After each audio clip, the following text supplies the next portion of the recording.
दोस्तों, आज हम जो डिजीज़ का बारे में बताने जा रहे हैं और कुछ होम्योपैथी का दवाई भी उसका बता देंगे। ये डिजीज़ का नाम है गैस्ट्रोइसोफेजियल रिफ्लक्स डिजीज़। शॉर्ट में इसको गार्ड बोला जाता है, GERD। GERD का फुल फॉर्म हो गया गैस्ट्रोइसोफेजियल रिफ्लक्स डिजीज़। ये एक क्रॉनिक डाइजेस्टिव डिसऑर्डर में माना जाता है। इसका मतलब पुराना से पुराना बीमारी जो हजम के लिए होता है उसमें ये होता है। हम लोग सभी को जानते हैं, जैसे स्टोमक में एसिड सिक्रीशन होता है, उसी के चलते जो है हम लोगों का हजम बहुत अच्छा से हो जाता। लेकिन यही एसिड नॉर्मली जो है ये पेरिस्टोलाइटिक मूवमेंट के जरिया से ये डाउनवर्ड्स होना चाहिए, मतलब शरीर का निचला हिस्सा तरफ इसका जाना चाहिए। लेकिन कभी कभी क्या होता है, जब पुराना डाइजेशन का प्रॉब्लम होता, पुराना बदहजमी का प्रॉब्लम होता है, तो ये एसिड जो है, ये एसिड ऊपर तरफ ईसोफेगस, जो हम लोग फूड पाइप बोलते हैं, उसके तरफ आ जाता है।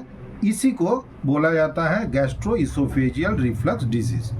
तो ये डिजीज़ में क्या होता है, ये बहुत ज़्यादा गला में जैसे बर्निंग सेंसेशन आएगा, हार्ट बर्न होगा, और कभी कभी ऐसा होता है रिगर्जिटेशन ऑफ फूड पार्टिकल्स, मतलब है कि खाना का जो दाना होता है, चाहे खाना थोड़ा उभर के आ जाता है।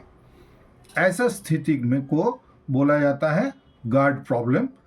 ये प्रॉब्लम जो है, ये प्रॉब्लम लेके हम लोगों के पास में आजकल बहुत जगह से, बहुत बड़ा बड़ा हॉस्पिटल से भी घूम के आता है, क्योंकि ये डिजीज़ जो भी चाहे सिम्टम्स बोला जाए, ये झट से इंसान का जाता नहीं है, क्योंकि खाना पीना रोक के तो ट्रीटमेंट नहीं किया जाता।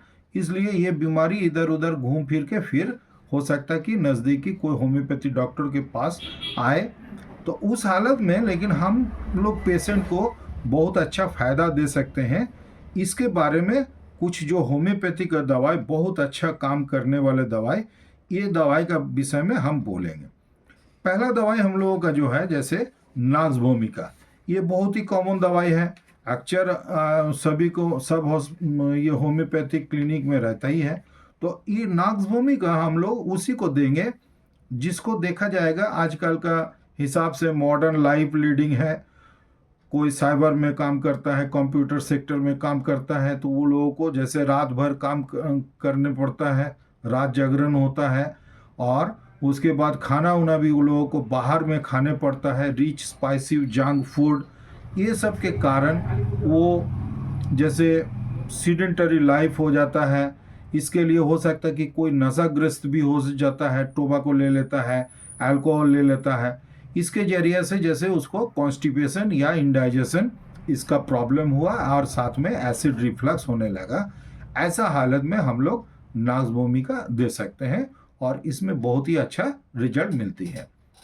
ये नाक्स भूमिका दवाई 2 से 3 बूंद करके दिन भर में 3 से 4 बार अगर डायरेक्ट जुबान में लिया जाए तो बहुत ही अच्छा काम। बच्चा के लिए नहीं बोल रहे हैं, बड़ों के लिए खास करके ये दवाई बहुत अच्छा काम है। बच्चा को दिया जाता है, बच्चा का डायग्नोसिस करने पड़ेगा, लेकिन रिफ्लक्स डिजीज़ जो है, ये गैस्ट्रोइसोफेजियल रिफ्लक्स डिजीज़ बच्चा में झट से मिलना मुश्किल है। तो हम बड़ों के लिए ये डिस्कशन कर रहे हैं। दूसरे नंबर में हम लोग पाल्सेटिला दवाई के बारे में सोच सकते हैं, जो हम अभी बोले जैसे रिच स्पाइसी फूड खाने से होता है तो नाक्सबम, और उसी जगह में अगर फैट फूड जैसे मटन खा लिया, कोई बहुत ही ज़्यादा चर्बी युक्त कोई खाना हो, और जैसे घी से बना हुआ परोठा हो, लूची हो, ये सब जिसको खाने का ज़्यादा आदत है, ये सब खाने की वजह से जिसका डाइजेशन का प्रॉब्लम होता है, चाहे जैसे ये गार्ड प्रॉब्लम शुरू हुआ उससे पहले इसको बहुत ज़्यादा घी या मटन खाने का आदत था, ये हम लोगों को कॉजेशन लेने पड़ता है कि कोई भी बीमारी का कॉज क्या है, कहाँ से शुरुआत हुआ। तो कॉजेशन में अगर ऐसा सिम्टम्स मिल जाए कि हाँ, ये बीमारी होने से पहले उसको बहुत ज़्यादा बाहर का खाना खाने का आदत था, चाहे मीट बहुत ज़्यादा खाने का आदत था, ऐसा हालत के बाद से उसको अगर बहुत ज़्यादा बर्निंग सेंसेशन आने लगा, हार्ट बर्न होने लगा, डिस्पेप्सिया होने लगा, बदहजमी, उसके बाद में बहुत ज़्यादा फ्लैक्चुलेंस होता है, ऐसा हालत में हम लोग पाल्सेटिला दवाई दे सकते हैं। नेक्स्ट लाइकोपोडियम क्लेवेटम दवाई है। ये भी दवाई हम लोगों का बहुत ही अच्छा कारीगर दवाई है। ये पेशेंट अक्सर देखा गया कि क्रॉनिक लीवर डिजीज़, किसी को अगर क्रॉनिक लीवर डिजीज़ हो और उसके साथ में अभी बदहजमी का प्रॉब्लम होने लगा, कॉन्स्टिपेशन होने लगा, बहुत ज़्यादा फ्लैचुलेंस होने लगा, और ख़ास बात ऐसा होता है, ये लाइकोपोडियम जिसको काम आएगा उसको देखा जाएगा कि उसका जो है ये जो भी प्रॉब्लम है, वो प्रॉब्लम खास करके शाम का वक्त में 4 से 8 बजे का अंदर में ये बहुत ज़्यादा बढ़ता है। सन हीट में, मतलब धूप का रोशनी में, धूप का ताप में बढ़ जाता है।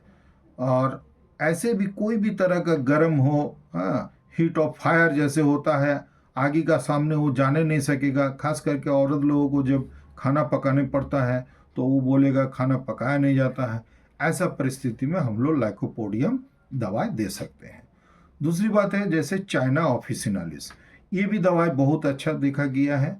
ये थोड़ा सा थीन लीन कैटेगरी का पेशेंट होगा, बहुत ही सुस्त मिजाज का रहेगा, और शरीर देखने से लगेगा कि आधा जान है आधा जान नहीं है।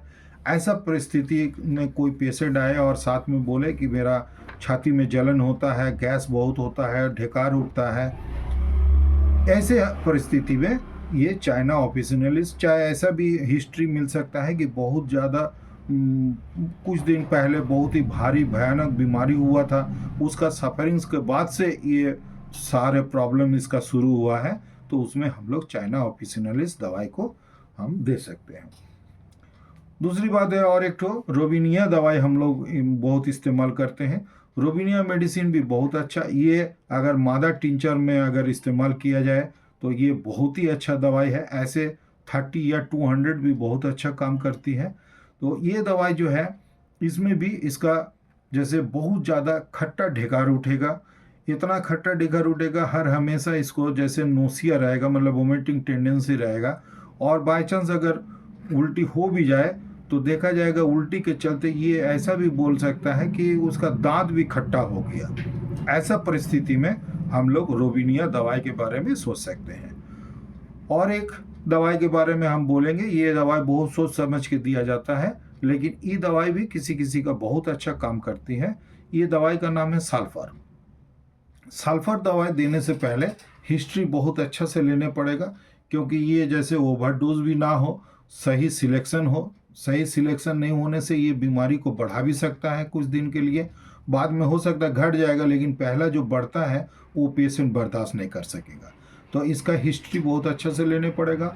और हिस्ट्री में ऐसा आ सकता है कि कोई भी तरह का स्किन डिजीज़ उसको हुआ था, बहुत पहले हुआ था, जो कि एलोपैथी का मलहम, चाहे कोई भी लोकल डॉक्टर खाना से लेके कोई भी तरह का मलहम लगा के उसको दबाया गया है, देखा जाएगा कि स्किन डिजीज़ तो चला गया, लेकिन उसी के बाद से इसका गैस्ट्रिक प्रॉब्लम शुरू हुआ।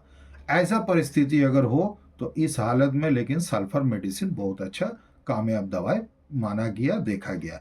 ये सारा डिस्कशन जो हम किए हैं, ये हम अपना एक्सपीरियंस बोले हैं। मेरा 25 साल से भी ज़्यादा जो डॉक्टरी हो गया है, उसी का एक्सपीरियंस का आधार में हम बोले हैं। ये किसी को दवाई खाने के लिए दवाई खरीद के और घर में खाने लगे, ऐसे नहीं है। नाक्सबोम दवाई आप लोग हल्का फुल्का इस्तेमाल कर सकते हैं, नहीं तो कोई भी डॉक्टर से सलाह लेके ही इलाज करा लेना अच्छा रहता है। और ये हम जो वीडियो बनाए हैं, ये मेरा जूनियर जो होम्योपैथिक डॉक्टर सब है, चाहे प्रैक्टिशनर शुरू किए हैं प्रैक्टिस, उन लोगों को थोड़ा सा हेल्प करने के लिए हम ये वीडियो बनाए हैं। तो ये वीडियो देख के अगर किसी को फ़ायदा हुआ हो, चाहे अच्छा लगा हो, तो ये वीडियो को ज़रूर लाइक दीजिए, शेयर करिए अपना दोस्तों में या फैमिली मेम्बर्स में शेयर कर दीजिएगा, बहुत अच्छा लगेगा तब। और मेरा चैनल में अगर नया है तो ज़रूर ये चैनल को सब्सक्राइब करके रखिए। हम ऐसा नॉलेजेबल वीडियो देते रहते हैं। और कमेंट सेक्शन में जाके कमेंट कर सकते हैं कि और कौन सा बीमारी के बारे में जानना चाहते हैं, चाहे कौन सा दवाई के बारे में जानना चाहते हैं। अगर ऐसे कमेंट मिलेगा तो हम उसके ऊपर फिर भी और अच्छा वीडियो हम बनाने का कोशिश करेंगे। तो ठीक है, फिर अगले कोई ऐसे वीडियो लेके हम हाजिर होते हैं। तब तक आप लोग बहुत अच्छा से रहिए, तंदुरुस्त रहिए। और अपना शरीर का बहुत ही अच्छा से ख्याल रखिएगा। धन्यवाद। सबको बहुत अच्छा रहिए, खुश रहिए।